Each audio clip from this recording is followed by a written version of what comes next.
Hello, how are you? I'm fine, thank you. How are you? Good. And what's your name? Emily Southgate. Emily, what are you doing for your living these days? Well, I'm retired. I'm on the Loudoun County Environmental Commission, where I chair the Natural Resources Committee, and I'm president of the Piedmont chapter of the Virginia Native Plant Society. Sounds like something that keeps you pretty busy. Yes. Yes, and you have a does. contribution to make. I mean, you come by your interest in these subjects over a lifetime. Isn't that correct? Yes, I grew up out in the country and loved just nature.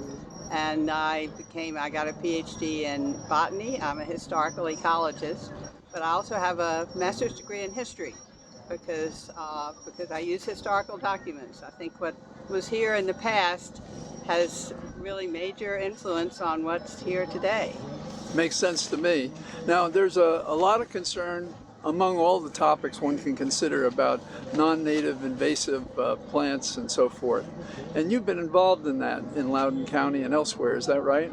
Yes, yes. And what exactly are you hoping to achieve, and why are we concerned about non-native invasives?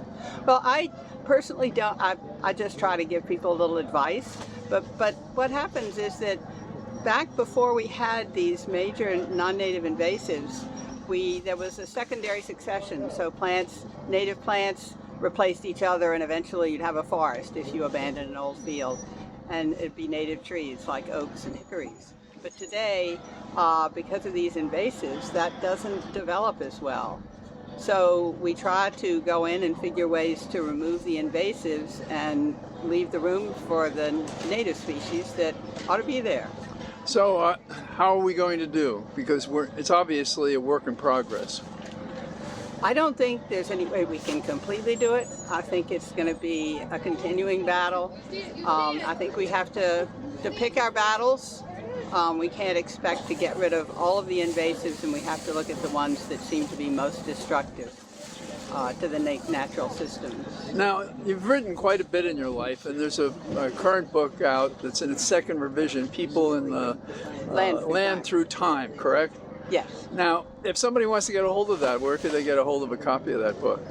Well, I can give you a link that they can go to Square and order it directly from me, and I will send it out to them very quickly.